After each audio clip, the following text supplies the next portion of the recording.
So I'm gonna move on from there. Technology is terrible. It has absolutely hated us these past like 2.5 months now. I mentioned last week when Jess and Belinda were on that, 2 weeks ago, you sent me your end of the audio and it was 8 minutes long. And I was like, oh, it's okay. We have the backup thing. That's why we do redundant recordings. And then here we are. So I went to go check the redundant recording, and of course the redundant recording was nowhere to be found. Yeah, sounds about right. Sounds about right. It was terrible. Even last week, Belinda sent me her file, and somewhere along the line from her sending it to me, she recorded it just fine. But somewhere along the line of her recording it and sending it to me, it messed up as well. Like it registered that it was the 100, not 100. I was about to say 130 minutes, but it was the hour and a half that we recorded. Like it had the whole length, but still like 13 minutes in, it just went silent, and the rest of the recording was silent. Thankfully, the backup worked on that one, but again, here we are. Technology is not liking us at all. So who knows what the deal is with that. I didn't say ducks, I said fucks. How dare you autocorrect? See, even autocorrect is my enemy. Fuck all technology today. Stone tablets forever. I'm bringing it back. The new hotness. Stone tablets forever. Yeah, man, it's been a while since you've been on the podcast. It's been a couple weeks. What have you been up to recently? You were a big movie star this past week. Yeah. I've been making it. The entire month of August was basically making this movie and going to work and not getting nearly enough sleep. That was my August of 2018 was a whole lot of not sleeping, a whole lot of overusing caffeine, and lots of shenanigans. Yes, yeah. That's the brief version. So, this movie that you were making, I know it's somehow X-Men related, and yes, it's a fan film. What's the deal here? You were calling it Project Blackbird for a while, and then all of a sudden, we wanted to give. So the film is called Wolverine Chronicles, and it is a prequel to Logan. So it takes place several years. It's a little indescript about like exactly the timeline, but it's I imagine it's several years before Logan, but it's the future. Most of the X-Men are dead at that point. It's a pretty dark, timeline, just like the Logan movie itself. And the leads in the film are Logan, of course, Caliban, and Charles Xavier. And I play Xavier. That was a huge shock and honor to be asked. My buddy Anthony, who plays Deadpool in the film, because the two lead villains that I can reveal at least are Sabretooth and Deadpool. And so it's kind of, without spoiling anything, it's kind of a road trip. They're on the run kind of film. And Anthony is the producer as well as being Deadpool in the film, and he had asked me about it way back in March of this year when we were at Emerald City Comic Con, and we were doing a photo shoot then together, and because that's most of these, they're all cosplayers. Every actor in this is a local cosplayer. So like we didn't go to a production team, and we didn't do open casting. We kind of went with people that we knew. Getting a local team together. Yeah, it's a lot of work and a lot of work. I didn't realize quite how much until I started doing it. And everyone says they want to do it. Everyone says all day, I want a podcast, I want to make a record, I want to, paint, whatever it is. Everyone says it all day, but few people actually do it and put in the work and continue to put in the work, because it's really hard to see it some days, because it just feels like it's just work. Like, I still haven't seen a cut of the film yet, so like I saw little bits and pieces on the camera from Nico, our director of photography, who was absolutely phenomenal. And the little bits that I saw were like, oh dope, that looks really good. So like I know that like visually it's gonna look really cool, and like he really knows his stuff as far as like framing and everything. But yeah, even now I put in like all this work, and I haven't seen. There's whole parts of the film that I haven't seen at all because I wasn't there for the filming.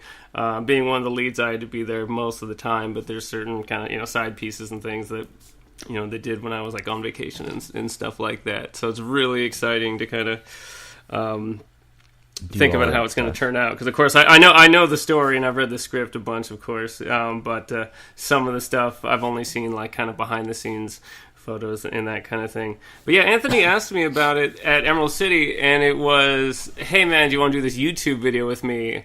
And he's a really good Deadpool. He's probably the best I've seen. It's like movie quality Deadpool cosplay. Nice. And I thought he meant like a 5 to 10 minute little fuck around video. And I was like, well, yeah, of course, man. You're my friend. I'll do it, whatever. Because I'm not an actor. I'm a photographer. That's what I do. But I'm bald and whatever. I look enough like Professor X, I guess. I mean, I get it. I'm the bald and I thought white that's guy. what he meant.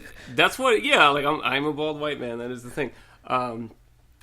Originally, that's what I like signed up for, because that's how he described it to me. And then he did it turn into something bigger as you guys went on? You're like, I think it did. I think it snowballed into a bigger thing, really, because it sounded like it was more of a goofy thing at first, and then we kind of just didn't talk about it for a while. He'd bring it up occasionally, like we did a photo shoot a few months later. And that's the one when I met Julian, who's Wolverine in the film, and he's the best Wolverine cosplayer I've ever seen. And I've seen a lot of Wolverine cosplay. I didn't realize that he was local to the area until after Emerald City Comic Con, because I saw him there. Dope. And the crazy thing is, he has a daughter, Adriana, and his daughter is the same age as the girl that played X-23. And so when I first saw them, they were doing Old Man Logan and X-23. Oh, that's and so I cool. Lost my mind. And I was like, and they look really, really good. So I was like, holy shit. I didn't realize he was local. Again, then we did a photo shoot together, and he's a really nice guy, really awesome. And then he approached Julian about doing the film, and I started to get the idea then that it was like a bigger thing than originally it had been pitched. I was like, oh, Wolverine's going to be in this thing? Like, oh, that's kind of cool.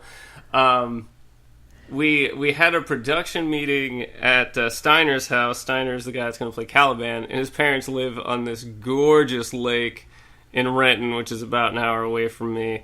Okay. And suddenly there was like 9 people there or something. It was like not a ton, but there was like there's a director and there's a producer and they're handing out scripts, and I'm like, oh, this is like a serious thing. I really I didn't quite realize how that's funny. How serious it So you wrapped up shooting this past Friday then, right? Wednesday morning. It was Wednesday morning for me. Yeah. We did some flashback stuff. I can say that without spoiling anything, because I had to grow a short beard for Professor X because he's kind of scraggly in the Logan timeline. But so I had to be all clean cut for the and of course Julian, he's got the beard in Logan and everything, so he had to go back to the big chops, and like he's got different hair when he's younger Wolverine and everything. So Wednesday was all flashback stuff that we found a really cool location that looks a lot like the school for gifted youngsters, and it looks really pretty solid. So when can I watch this on Netflix?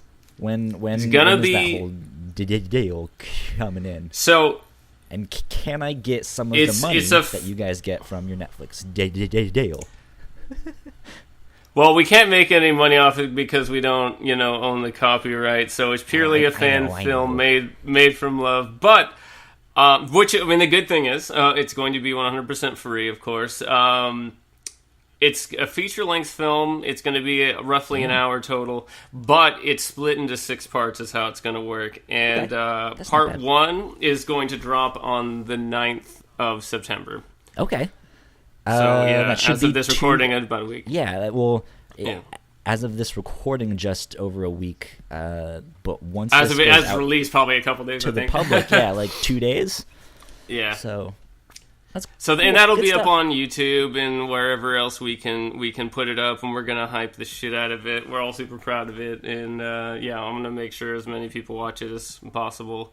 Good stuff. And it's gonna be fun. And again, at least part 1 will be out by then. I don't know the release schedule as far as if it's going to be like weekly or every other week that the episodes come out. But I know we'll figure it out. We've been editing this whole time, and as far as like CG and stuff, it's all pretty minimal. So it should be completely out and completely finished pretty quick. Sounds good.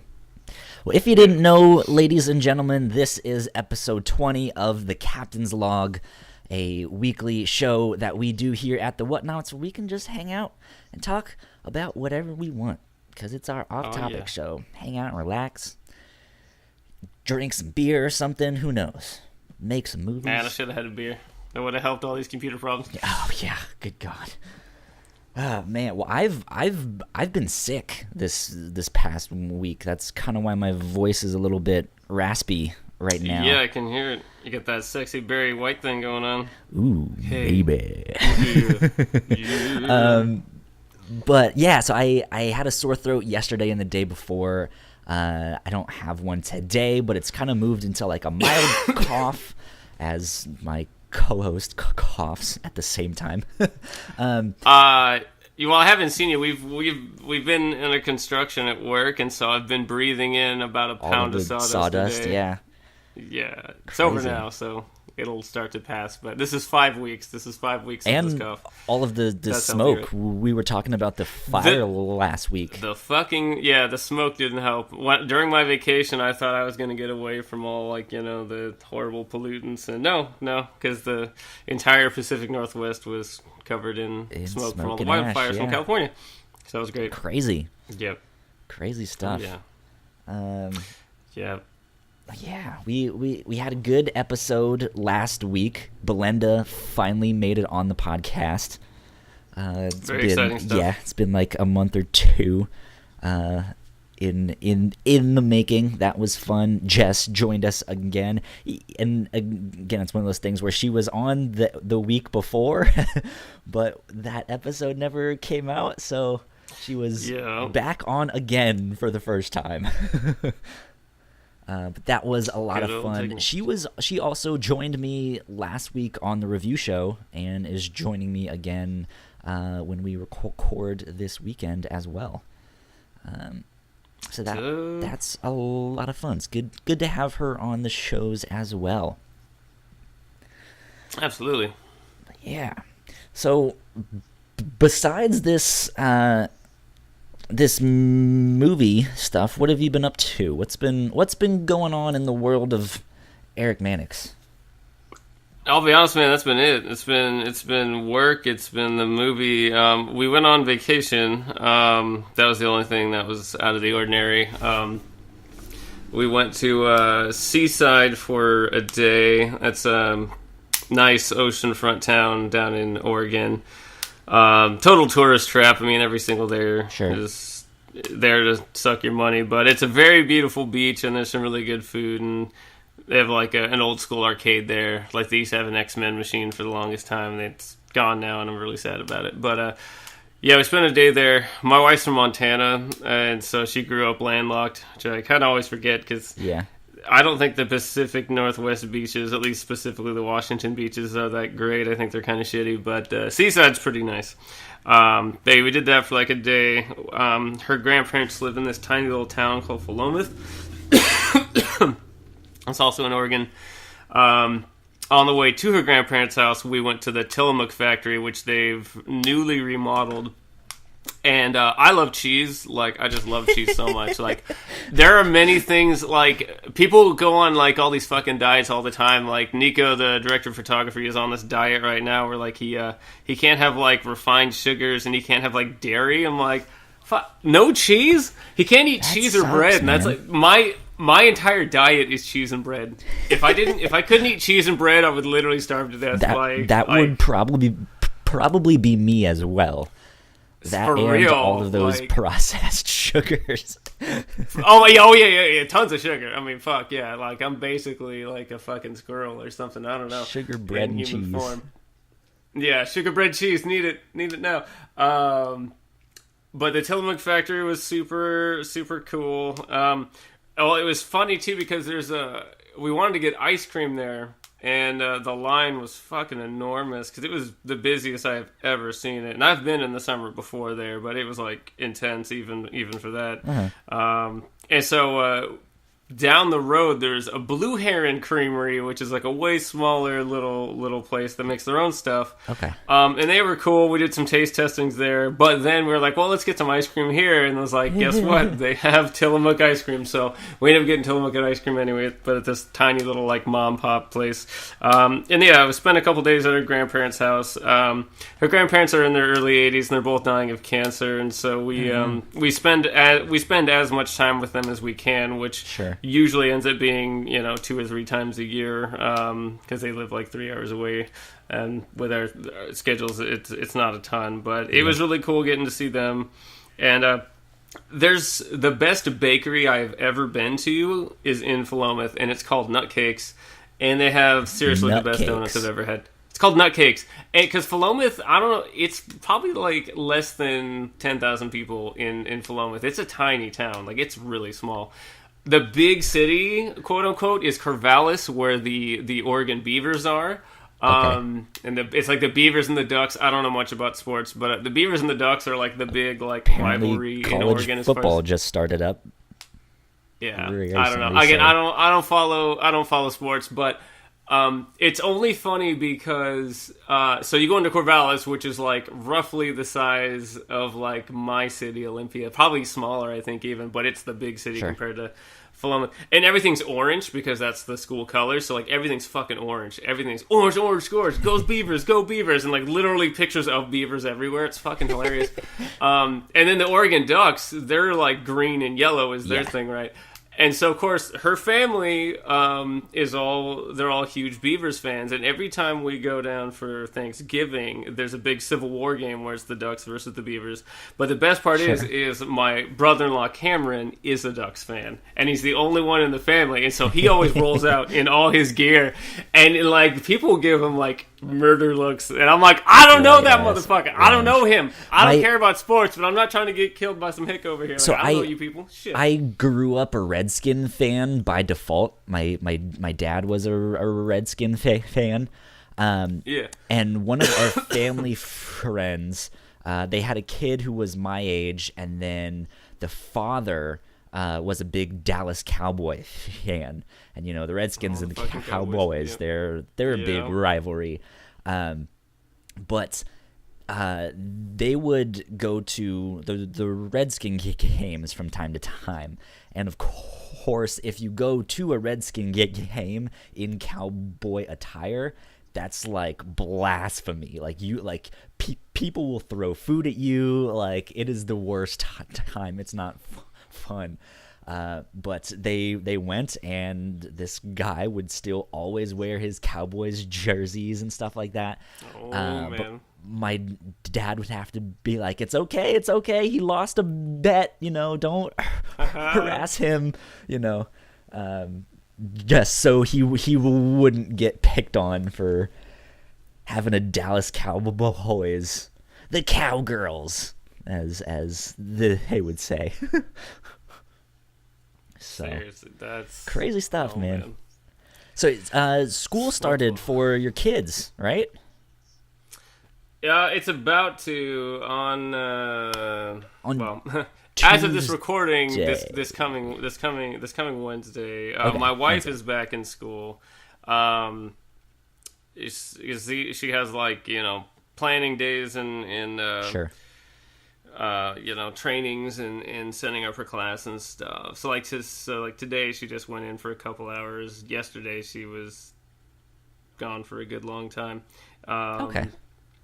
Basically, because school starts late here compared to a lot of the country. Like it's like the first week or two into September that school starts, and then they don't get out for summer break until like the middle or even late June. It's pretty late compared to a lot of places in the country. That was always the same for me as well. We started like mid-September, and then it was really late in summer. I think my mic just cut out there for a sec. I don't know. It was weird. I mean, I can hear you just fine as far as recording. Okay, cool. Sweet. Yeah, we've had so many technical difficulties. Yeah. Let me check around. Well, so many, yeah. It's fine. Okay, but we, like, I grew up in Northern Virginia, and we have a good mix of the seasons there. So our summers are hot, and they're humid, and they're terrible. Our winters are cold and wet. But we would have a lot of snow days and stuff as well. So as late as school was supposed to go, we always had to like make up like a week's worth of school. So we were always out like an extra week after everyone else. It was the worst. But of course, by then we're all watching Disney films and stuff like that, or Remember the Titans. That was the one. Yeah, like look, we're all checked out at this point. So. You guys have all taken your what were they? The SOLs that we had to do? Those were the tests that we took. The standards of learning tests were awful. I don't know if I did. Was that all the stuff? There was a bunch of standardized testing that got implemented after I left. That was probably it, because you just turned 38 like a week ago or so, yeah. Right? I mean, I had standardized testing and stuff, but they did stuff after I left, and I don't know what it's called anymore. But I know because my brothers are just a few years younger than me. Like my brother Sean, we're about a year and a half apart. So me and my youngest brother Peter, who was on the show that apparently never came out. thanks computers. Yeah. Me and Peter, my youngest brother, are only 3 years apart. But by the time Peter was in high school, he had to do the test as well as Sean, but they didn't like count him yet. It was like like a practice thing for like test later run to see how he goes. Yeah, like a test run kind of, but like I never took it at all. So that's like, I don't know, one of those weird generational things, I guess. Weird things, yeah. There you go, man. It's strange for me to kind of keep in mind the school schedule, because I no longer have to pay attention to like when classes start and when I need to register and all that stuff. It runs my whole life. My wife's a teacher, and I've got one kid in school, and my youngest is now in preschool, and Emma's going to be, full-time school next year. So it's like, that's my existence, basically. Yeah. I remember, I think it was the fall semester here in Richmond when school was starting back up again, and I had no idea it was like the move-in date, and I ordered pizza that night, and it didn't come for like an hour. And I was like, what the fuck is happening? And the guy got there. He's like, I am so sorry. We're slammed. All of the students came back today. I was like, oh, okay. That makes sense. Like, you're not just fucking around and taking your time. It's like, there's all these like new college kids who don't know how to go to the grocery store, like me, who's ordering pizza. So yeah, not fun. But I found out that I have Labor Day off, so I have this coming Monday off, which is nice, and I did not expect. I was expecting to go into work on Monday because I had no idea it was Labor Day. And I was going to be working my ass Ironically, yeah, I always work Labor Day. That's one of those weird like ironies in life. Like, oh, let's celebrate the working man by working. It makes no sense. But I work for a school. I work for a university, but I'm not a teacher or anything. But there's certain days where we work when like the school is supposedly shut down and like the students aren't there. But then during like winter break, like I don't work that whole time. And it's like mandatory, like you're not supposed to work. Yeah. No one will be here, but no one is there during the summer, and we have to work during the summer. It's strange. So it's you never know. They're always like, okay, you have this next Monday off. It's like, oh, okay, cool, sweet. So, and I'm also taking off next Friday because the new Spider-Man PS4 game is finally coming out. Yeah. And I am super excited. The hotness. Yes, it is. And I took off of work. I'm amazed at how many people already have like amazing cosplays for it. It was like the minute the trailer started coming out, like I've seen a few really, really good ones. They dropped the first like teaser trailer at E3, I think. Not this past one, but the year before, I think. So 2017? Is that right? Yeah. Sounds right. Yeah, it was like 2016 or 2017 is when the first teaser came out, and they've been working on it for a long, long time. But I am very excited. And if you guys did not catch our last episode of the Captain's Log, Belinda Garcia is going to be on Kind of Funny Games Daily on that day.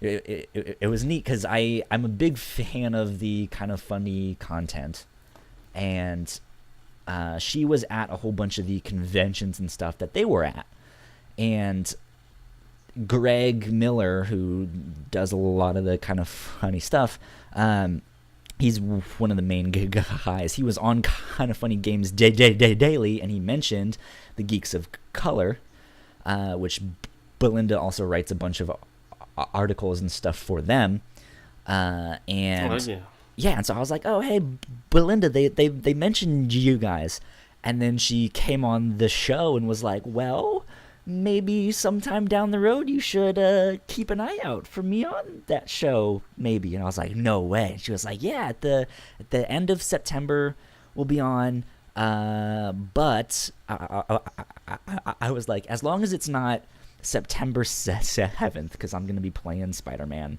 And she was like, well, you might want to keep your eyes out that day as well. So that was really exciting to hear. So by time this goes up, I guess the exact same day, she will have been on Kind of Funny Games Daily, which is exciting. That's super dope. Very cool stuff. Oh, yeah. Tell me, Eric, what kind of comics have you been getting into recently? Did you read anything on your vacation? Archie started doing these Marvel digests like a year and a half ago, I think. Something I've been saying they should do forever, of like, you know, having like little reprint books that they can sell in the grocery store, because even though I work in a direct market store, I almost tend to forget there's a lot of places that don't have that, don't have an actual comic store in their town. In fact, probably most places don't now. It's a dying industry in that regard. Yeah. But like, I always thought it was cool that you could, be at Safeway or wherever, and like you'd see like the Archie Digest sitting there next to, whatever magazines were there, and so you could like impulse grab it, as you're shopping, and I always thought it was weird that like Marvel and DC didn't do that, considering they've got like 75, 80 years worth of books that they could, even if it was like never new stuff, even if it was like just reprint books, and make it cheap, make it that little format. And they finally started doing that for Marvel. DC has a similar thing, but they're only doing it at Walmart, which seems like a those bad decision. 100-page giants. Yeah, I don't. And I haven't read any of those ones, so I don't know. Is that supposed to be an ongoing thing? I don't know. I think it's a limited run, but I really don't know. The Marvel ones, I started buying them, and they've been like they're each one is themed. So like the first one's all Spider-Man stories, and then like one will be X-Men, one will be Thor, and a lot of them are like Avengers. But like if it's Avengers books, it'll have like an emphasis on like Black Panther or an emphasis on Captain America within that. That's just because with Avengers, there's so many books. The basic format of them, I think they're around 100 pages or so. They're like a decent little size, and they're like $7, full color. And they start with like Silver Age stuff, and they work up to like the more kid-centric animated stuff. So it's kind of a cool blend of like, well, here's the 60s book, here's like a 70s or 80s book, and then as you keep going, it'll kind of go through the timeline, so you'll kind of get a little slice of this character's history, so it's almost like a teaser for that character. And so far, I've only read the first couple. I keep buying them. They're already on like the 7th or 8th one, and I've only read the first like 2. But I started reading those on my vacation. Man. They do, and I just never fucking have time. But I started reading those. I had time at my grandparents' house because they just sit around in the shop and drink all day, and so I got a lot of reading done then. And that was so that was cool. But again, that's all like old material. But some of the stuff was really cool. Like in the Spider-Man one, there was some Marvel Age and Marvel Adventures stuff, and that was all within the last 12 or 13 years, like quasi recent, aimed at kids. I don't like a lot of the current Marvel kid stuff because they basically just screen cap the cartoons now. Yeah. I think that's fucking lame. But with the Marvel Age and the Marvel Adventure stuff, if they're watching the cartoon though, like that's not a bad idea. But it's like the same thing cartoon. Though. It's like this, but it's like if you've seen the cartoon, it's literally the same thing though. It looks like it. Okay. It looks like it. It's literally. That would looks suck. Like it's exact. Yeah, it looks like it's screen grab. So it looks like if you've read the comic or seen the show, there's no point. But yeah, some of the Marvel Age Spider-Mans I read, Mark Brooks did the art on him, and Mark Brooks is a pretty big name now, and he I think he mostly does covers more than anything. Although he did full interiors on the first Han Solo miniseries from a couple years back. Okay. And so phenomenal art, and the cool thing too is like some of those books they took the old Lee Ditko Spider-Man stories and they just like kind of did a retelling of them with like super modern art, and the way they told the stories was more modern. So I was like, oh, that's kind of cool. They weren't explaining so it kind of made me everything that's happening in the panel. Yeah, not nearly exactly, not nearly the exposition that Lee had in the original stuff. But it kind of made me appreciate, those kid books even more, because I remember reading some of the Marvel Adventure Spider-Man when they came out and thinking they were fairly good, but I don't know, made me appreciate them even more. And cool. They only come out every other month, the digest, and with as much material as Marvel has, it seems like they should be doing like at least twice a month and not every other month. But I mean, it is what it is. At least they have a digest book, so that's really cool. I haven't really been reading anything new. There's a new Matt Kent and Tyler Jenkins book called Black Badge that I just picked up. It's from Boom Studios. It looks like it's if Boy Scouts were like spies or like secret agents.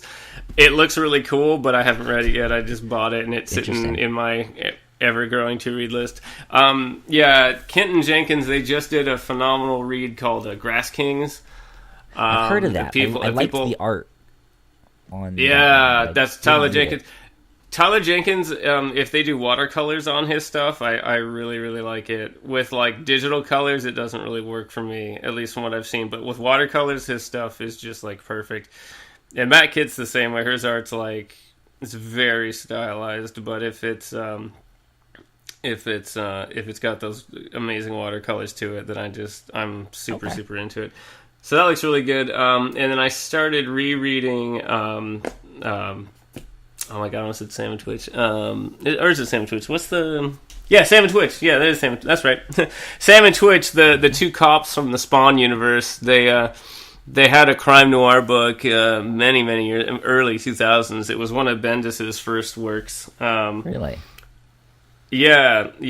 I think it was the first thing he got like hired to do because he had been doing his own self-published stuff until that point, and then McFarlane saw Torso, I think it was. And Bendis's art is fucking horrible, but people started to realize that his writing he's on was the pretty art decent. In that too? No, thank God. No, Sam Twitchy is not. But if you read Torso and Goldfish, he does the art, and his art sucks. But people like it does. I'm sorry. I'm sure there's people that like it, but it's not good. I mean, a lot of people think his writing sucks too. Well, I also you know how I feel about his writing, but okay. With Bendis, I tend to like his crime stuff. I think his superhero stuff is mostly garbage, but his crime fiction is pretty solid. Good if you can binge it all. Like if you're reading it month to month, there's a lot of stuff that I don't think holds up at all. Yeah. But if you can sit down and read the whole thing, he's on a book too. Yeah, in one big chunk, then I think that at least helps some. But yeah. I'm rereading Sam and Twitch because they did a couple of like pretty sizable collections, and I got the first one I got as a gift many years ago, and I read it then, and then it kind of sat collecting dust on my shelf. And then the second volume I got for like $5 at one of our sales at the shop, and so I'm pretty sure that's like the complete run. It was only like 19 issues or something. It wasn't a terribly long series. Do you read really much of Valiant comics?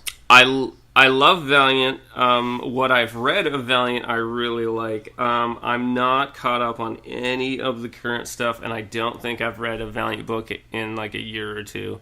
The last thing I read was Rye for Out of the Fridge. I read Rye, and Rye is one of my. I haven't favorites. read that one yet. Might be Rye's sick. If you want a good cyberpunk story, it's fucking right amazing. Up my alley. Yeah, it's dope. Clayton Crane does the art. Matt Kent is the writer on it. It's really, really good. I also love Archer and Armstrong. Both runs. We almost picked that for this past week on the review show, Archer and Armstrong.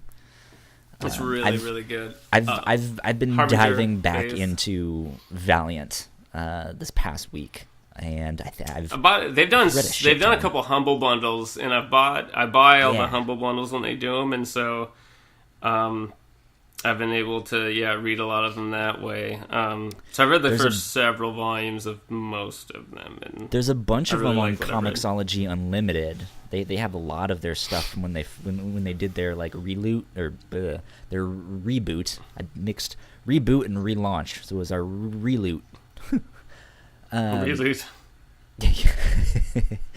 But I think I've read like the first 5 or 6 volumes of both Exo Man of War, Harbinger, and Bloodshot. And nice. I read the first volume of Unity, and the first volume or like the first issue of what's it called, Archer and Armstrong. So I'm about to read some more Archer and Armstrong soon, but it's really good.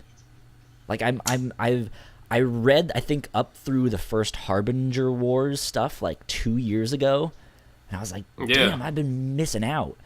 And I never really went anywhere with it. And then I think I tried to reread some stuff like a year ago, and again just got busy and caught up on stuff. And I'm trying again for the third time, and again I'm just like, man, this stuff is so good.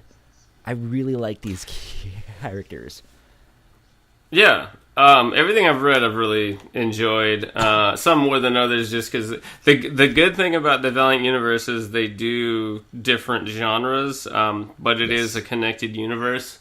And for the most part, you can read just one book and be fine. Like if you read Archer and Armstrong, it'll give you everything you need, but within Arthur and Armstrong, you'll see like the Eternal Warrior will show up at one point. Yep.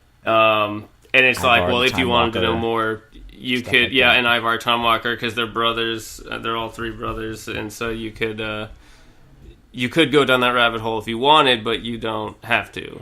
Yeah. So that's the thing I enjoy. I like having a shared universe, but one where you're not penalized if you're not reading everything. But if you want, you are rewarded with a more big picture stuff. Yeah, and it's really not even so that far. much. Like they're obviously not as big as Marvel and DC. Well, they keep the line small. Like exactly. The first Archer book ended. Just because they were done telling the story they wanted to, and there was a brief period where there wasn't an Archer and Armstrong book, and then it came back with like a new volume. It was like Adventures of. But they've done it with a few of them, like Eternal Warrior. They'll do like these shorter or longer runs, and then it's like, well, as the story reaches its natural life cycle, they'll end it, and then they don't like have to do it. So they keep the line small on purpose, and doing it that way, the quality stays very high, which. Well, I wish every publisher would do that. So really, if you bought every Valiant book that came out in a month, you'd probably only get 4 to 8 books. I mean, like, you wouldn't be like breaking the bank by any means. Yeah, they've been impressing me. I really enjoy what I've read. I definitely like. So it's really neat. Like them. It's neat too because I feel like a lot of the characters. I got you some. Oh, thank you, baby. Kate, you want to say hi? Hi. Have you met Kyle yet? Hello. Come here.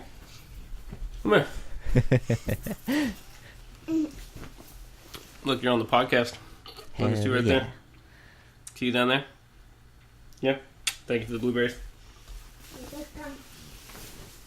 Kate, do you have anything to say about the Valiant universe of comics? That face was beautiful. I asked her what she thought about Valiant Comics. What and did she's she like, do? She just like turned and looked at me like, like, what? I don't know what that means. It's like, I don't know what you... It's like, man, I don't know what you said, little kid, but you special, man. You touched me, man. That's basically what I just got from my kid. So what I was saying was that it's neat because each book you read, they are the hero of their own book, but in the universe as a whole, not every character is always a hero in the things. Like I'm like I read I think the first 5 or 6 volumes of Exo Man of War, and I love that character. But he's also, like, to some of the other characters within that universe, he presents a problem, and so he's kind of like the not villain per se, but he's the problem that they have to go take care of. He's so it's neat that there's like these kind of moral ambiguities and different sides of like, well, this guy's doing a good thing and I want to root for him, but at the same time he's also causing problems for over here and that stuff, and it's neat how it works. That's something that I don't see in Marvel or DC. It's always very clear cut of these are the good guys and these are the bad guys, and they only ever do good things or they only ever do bad things. But this it feels a lot more natural of just like, hey, not everyone is gonna do good 100% of the time. Not everyone is gonna do bad 100% of the time. Sometimes they just have to look after themselves, and that might put them against someone else. Yeah, and I find stories like that a lot more interesting, a lot more compelling. Yeah. I'm not interested in like hero versus hero stories like Civil War and stuff where they like do that thing all the time, because that just feels like a contrived event thing. But if it's like, we just have different paths on this particular thing, but it's not necessarily that one is right and one is wrong, or one is good or one is evil. That's a lot more interesting, and I think Valiant's done that really well, especially with like the Harbinger Wars stuff, because you kind of see with that. Like, the Harbinger, they did some really messed up stuff, the organization. The guy that leads Harbinger, Harada, I think his name is, like, he seems like a pretty horrible person. Yeah. But then, like, Bloodshot, was, like, literally designed to be, like, a trained assassin. He killed a bunch of kids and stuff, and he wasn't in control of himself when he did it, but it still happened. And that's he's all still, these like, kids know. They know him as this. And so, like, and so it's us. super... Harbinger Wars was especially powerful when he's just like, I'm here to save you, and they're like, ah! He's like, no, oh god, this is like not how. He's gonna kill yes, exactly. They're just like, yeah, that was such a good story. And then at the same time in the Harbinger book, the team of the renegades that they make, the guy who leads that is a terrible person as well. Like he basically, I mean, he's trying to do good now and make up for it, but he wants revenge for Harada killing his best friend. But at the same time, he did some fucked up things too. He basically raped a girl, and like, he did some real messed up stuff. Yeah, and was so he's in it's this thing where like he's not a good person. He's terrible. He knows it. And he's trying to make up for it, but he knows he has a long way to go. Yet the person he's fighting against is also a terrible person, so you kind of want to see him take down the other terrible person, It's good. It's good. I don't know why more people don't talk about them. Like, I normally don't hear people mention their stuff. And Valiant it's a shame. has it's got a small but loyal fan base, and the people that like Valiant tend to like either only read Valiant or like they at least buy like almost everything. It's pretty rare, I think, from the people that I know at least that read it, that like you just buy the one book. It's like, nah, if you like Valiant, you're reading a bunch of this stuff. It's like the people that are into it are really passionate about it, so it's got the cool kind of like indie rock thing going for it. That's cool. It's good because when they did their relaunch, I think in 2012, 2013-ish, that sounds right. I mean, they restarted their universe from scratch, so you can dive right in. You don't need to know anything else, but it's in terms like everything's a clean slate. Modern day comics read really fast. I think last weekend I read, I want to say like 8 to 10 volumes of this stuff in a single day. So like you can catch up to where they are now in 2018 in 2 or 3 months of just like, hey, I'm gonna start checking out these books, and it's not much. Yeah. So it's good stuff. I'm enjoying it. I think I've been following like a reading order of like what you should read for when it kind of takes place in the universe, but by volume of the book, not by issue. And so I'm diving into Archer and Armstrong next, and I think Shadow Man is on my list. I've read the first volume of Shadow Man previously, and I really liked that. And the series that they're putting out now of Shadow Man, the covers that they do are gorgeous. On that stuff, I've been loving those. But yeah, good stuff. I have another comics-related question for you. Sure. So this past like a week and a half to 2 weeks, we won't go too down this rabbit hole. A whole bunch of the Comicsgate stuff has been popping up. Oh man. And you guys can do your own research on all of that stuff, but it's stupid. It's a mess. Comicsgate is terrible. But I saw something today that I don't think I've seen any. So, all right, let me back up. Recently, a bunch more comics creators stood up and took a stand against Comicsgate and was like, this stuff is stupid. There's, we don't want this stuff, basically. And it's neat to see the creators do that and stand up for themselves and their peers and their coworkers and their collaborators. But until today, I haven't seen a publisher kind of speak out in not necessarily against it, but make some statement, right? Did you see this whole thing that Alterna Comics tweeted out in the stuff with I did, and I Tamara think it's Bonvillain really and Jen Bartel stupid. just went off. So I think it's a really stupid move on their part. I think so too. 'Cause it just seems like you're trying to. It seems like you're just trying to play it safe with the Comicsgate crowd, really. Yeah. So long story short, what happened is Alterna Comics released a statement that didn't mention Comicsgate. It wasn't necessarily about that, but about some of the side effects that have been happening because of this.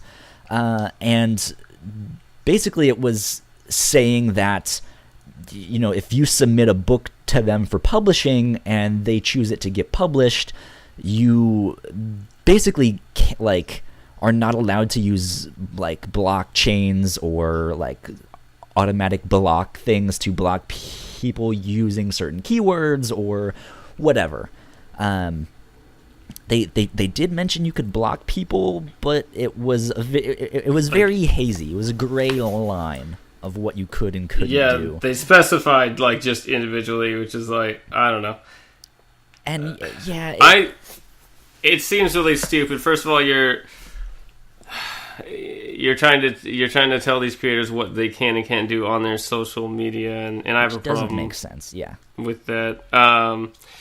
You don't get to run their social media. Yeah, exactly. websites. And then I don't know.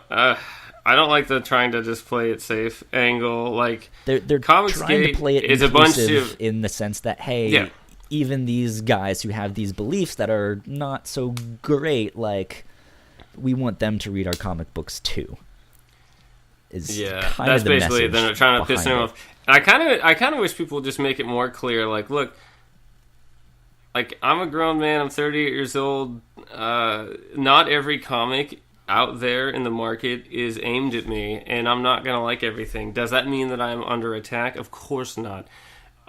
There's books that I love, for example, that aren't necessarily my demographic. Like Goldie Vance is one of my favorite books, and that's like aimed at young adults. But like, I adore it. But you know what? Like, I don't like My Little Pony. I don't get it. I think bronies are really creepy. Like, I'm not saying you can't be a dude and like My Little Pony. You totally can. But I'm talking about the guys that like sexualize it and make it like really gross. Yeah. That's like really nasty to me. So for that very reason, like, when I see My Little Pony stuff, I consciously just I just can't even look at it. And it's not because of the material itself; it's because of like the connotation it has with just gross fuckboys.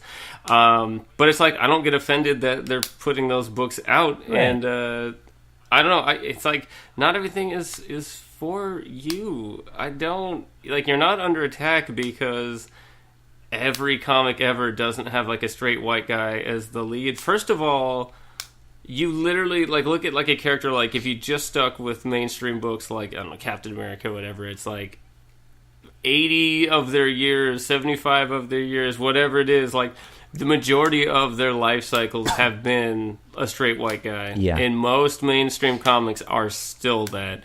They're getting a lot better with, you know, having more representation and different people. Yeah. But, like, even if they never made another straight white male character again, which we know is not going to happen, but hypothetically, if they never did again, you'd still have enough for like 3 lifetimes. You know, honestly, like, my demographic is so oversaturated and so overrepresented. I think it's fantastic that, you know, there's Muslim superheroes now, you know, and Jewish superheroes. And there have been some for a while, but, you know, I like that there's more now. I mean, like, back in the day, it was a bigger deal that, like, Kitty Pryde was, like, a Jewish X-Men character in, like, the 70s, and it was, like, that was a huge deal at the time. And, like, first time they had, like, gay characters and stuff, and, like, we're slowly getting to a place where it doesn't seem like it's as big of a deal, and that should be the whole point. It's, like, it should just be about awesome stories. At the same time, like, representation matters. And it's very important that, like I love when I see a little black kid dressed up like Miles Morales or like Black Panther or something. Fuck yeah. That makes me feel so good. Like, I love to see that. And I think I've said before on the show, but you know, like, my kids are little white girls, and like, they love Doc McStuffins. I also think it's important for them to see people of color and people that look different than with different beliefs than them, also in heroic, powerful leadership roles as well. Right. So like, even though Doc McStuffins is a cartoon character, it's like that's a character that they look up to, and I think that's important as well. And like, they even dress up like her and stuff, and I think that's super cool, because the media we consume does factor into our views on people. And growing up as a kid in the 80s and 90s, like, a lot of the people of color I saw on TV shows were drug addicts, rapists, pimps. They were villains. And you can say it's fake and it's TV and it's movies, but like, how many of them were the heroes? It didn't happen a lot, frankly. So it's starting to happen more now, but that filters in. Yeah. So I guess my question is, when or how do publishers factor in to how do they take a stand against Comicsgate, or should they? Where do they fit in? I think I think they should. I don't think they will, but I think they should. And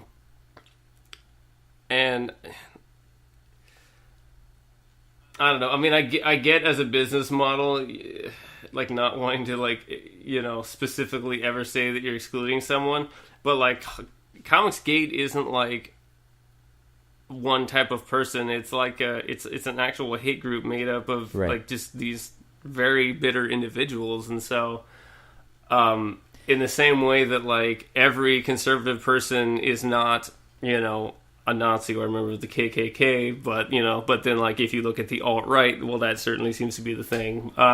It's like, I think you can look at that very narrow demographic and say, and I don't know how you need to phrase it. I'm not a PR person at Marvel or whatever, but I would definitely say like, look, we make comics for everyone, and we mean everyone, and so that's gonna mean little girls and older people and people of color and people queer on the people, left, people and on the right, and people that are more exactly, people on the left, people on the right, people that are religious, people that are atheists.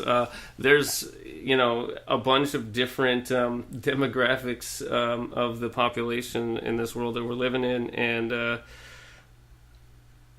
I look at characters like Kamala Khan and Miles Morales, and it's like, they're some of the more popular Marvel characters, and I don't think it's because, well, I think in part it's because of who they are as characters, but it's also because those people have been starved for representation. Yeah. But you listen to like Comicsgate idiots and they're like, well, that's the only reason they succeed, and it's like, no, it's because the stories are good, the characters are interesting. Like, Kamala Khan is awesome. Like, she's just a really well written character. She's adorable. She's like a teenage fangirl, so like, we can kind of see ourselves in her, and that like, I also love superheroes. And so even though like, I'm a dude and I haven't been a teenager in 20 years, but I, as a lover of comic books, can understand that geeking out part of it, like, and so I read Miss Marvel, and I can still attach myself to it and really, really love it. Because something else I saw today, that kind of fits into the same thing, but isn't necessarily, like, it wasn't a result of what Alternus said or related to that necessarily. I saw another publisher retweet a tweet of a glowing review of one of their, I guess, their recent comic books, a new #1 that came out this past week or so. I don't remember what it was, but it, short tweet. They had a glowing review. Oh, it's a great book. It does X, Y, and Z. It's fantastic. You should check it out. And yet in their Twitter handle, this person had the red X that all of these Comicsgate people have. And then I looked at the guy's profile picture, and him and his wife both have on MAGA hats. And so I looked at the guy's profile, and I was like, maybe they're doing it ironically. I don't know. Like, I was just curious to see who this person what was. And yeah, in their bio, they had hashtag Comicsgate, hashtag Make America Great Again, and stuff like that. And geez. That was another thing. I was like, that also, I don't know what the right thing to do is there, because it's a glowing review of this publisher's comic. They didn't say anything controversial. They you know, like it's hey, this book is honestly a great one. You should go check it out. And this, but like there's these obvious visual markers of what like this person's beliefs are, and it's strange to me to know that some of these beliefs end up being very hateful and stuff like that. And it's like if I was running a publisher, like I don't know if I would want to retweet that, even though it's I think that's a mistake. I think, you know, well, like I had a tweet yesterday, and it was basically I'm a big fan of social justice, but I hate takedown culture. I don't like that we live in a world where, like, you can't make any mistakes without, like, people raking you across the coals. I don't know how many times it's like, oh, cancel this person because they said this one thing.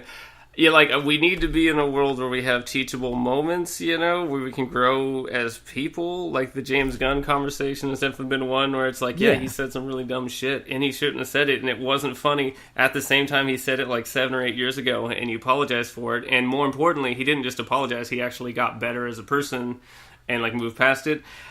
At the same time, I mean, that's different than someone that's, like, actively abusive and hurtful, or someone that has a pattern of doing the same thing. And, you know, sorry if this offends, but if you're wearing a MAGA hat at this point in 2018, you're a hateful person. You just are. And I know that at this point you're like willfully wearing something proudly that, you know, represents the hate. This is like the most blatantly, openly, like, racist and homophobic and transphobic administration I've ever seen. And we've certainly had plenty of, you know, racist presidents and sexist presidents, like, but and it's so in the open now in a way that it has emboldened a lot of people. And so, yeah, like, when I see a MAGA hat, it really is like a red flag to me. And so, yeah, as a social media person, goes back.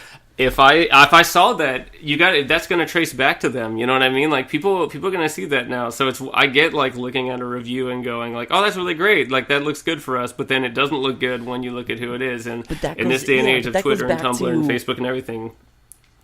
That goes back to what we said earlier, though, of like, these publishers probably should, or, you know, they might make books for everyone, and that might be the extent of what they say. Like, we really mean that when we say everyone.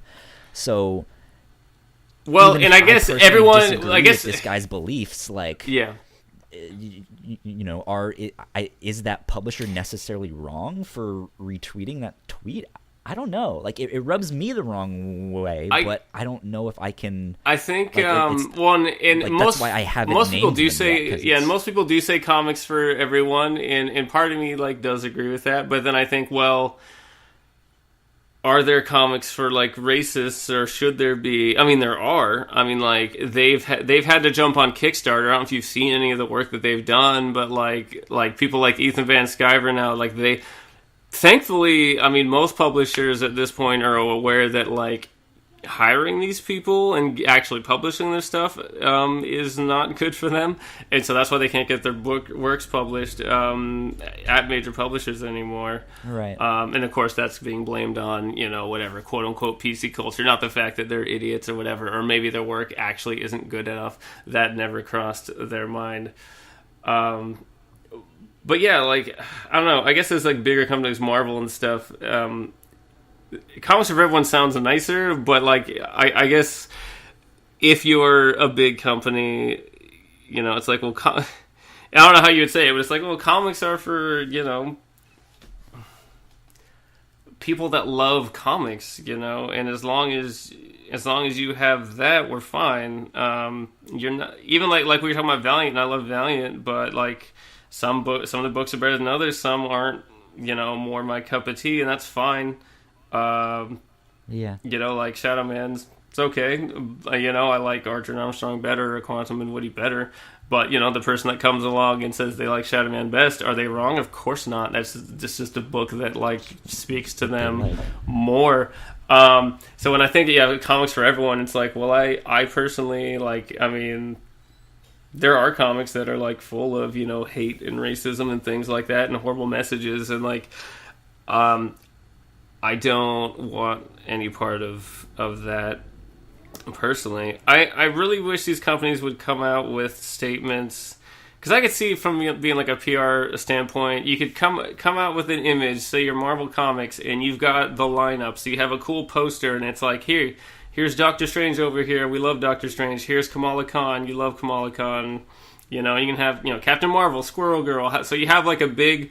Because these are some of the most popular characters anyway, but then it also shows you hey, there's a white guy, there's a young Pakistani American girl, you can show, hey, this is the range that we have, and not everything is going to be for everyone, but this is, as Marvel Comics, this is what we do, and have some kind of message that's we believe in heroics, we believe, in love, we believe in progress and moving forward, and, if you're okay with that, then that's what we do, and you can keep it vague, like that, but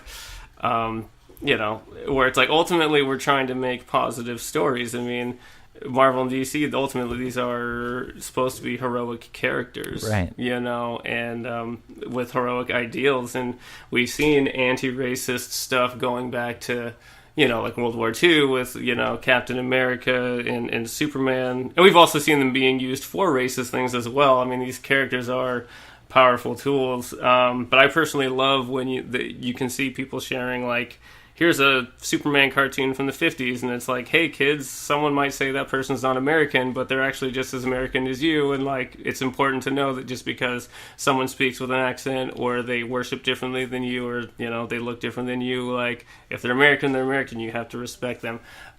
There was a time when, that was, again, Superman was very blatantly used as a propaganda tool in the most positive way to, be very, pro-America, sure, and pro-immigration and pro-peace. And I would love to see these companies continue to do that. When you have a character like a Superman or like a Captain America, they are, despite being fictional characters, they're so ingrained in the American psyche. So many people look up to them, and they do stand for something, and people know that. And so, I think you have to respect that, and I think part of, it's the public consciousness kind of also helps own those characters, as well. We all feel like they're a part of us, and so I think even now in 2018, it's, or more than ever, frankly, it's probably important to have, hey, I'm Steve Rogers, I'm Captain America, and then, this is my buddy here, and he doesn't look like me, but, he fought in the war just like I did, or he fought in a different war, but he's also a soldier, or whatever it is, to be hey, we're on the same team, period. I want to see more of that, absolutely. They used to do it, they could do it again. That's, I guess, I don't know, some version of that, very, very pro-peace, pro-love propaganda. You don't have to say you're anti-anything, but you do have to make it clear that, hey, you don't have to look like me. You don't have to act like me. If they could do that, I would be fine with that. Yeah. We'll see. I think I have to leave. My kids are telling me that I gotta go. They are going crazy. They want some attention. Any final words, Kyle? Anything I need to say before? I think that wraps it up. Where can the people find you on the interwebs then? I'm at the Bobby Krogan on everything, mostly active on Twitter and Instagram. My pro Instagram is Eric Manix Photography, if you like cosplay photos and stuff. And yeah, just Eric Manix on Facebook, and I think that's the only things I actually ever use, really. And yeah, Independent Focus is coming soon, so make sure to check that out. And Questionable Commentary, if you search for those on Twitter, you will find them. That new artwork. Yeah, Jacoby's doing a color version. Jacoby's going to do a color version. We're going to use your logo. I'm going to do a mock-up of it that looks like, because the image he did is basically like from the Top Gun, like the record from the soundtrack, and so I'm going to do like a mock-up of that'll have all of the info. It could be like, Whatnauts presents, boom, boom, boom, boom, boom, and it'll basically look like the old, vinyl record cover, but with me and Jess instead. Cool. It looks really dope already, and I'm super hyped about it. Let's see. That being said, you can find me on the interwebs at Hush315 on Twitter. And we have updates for all of our shows on Twitter at the Whatnauts.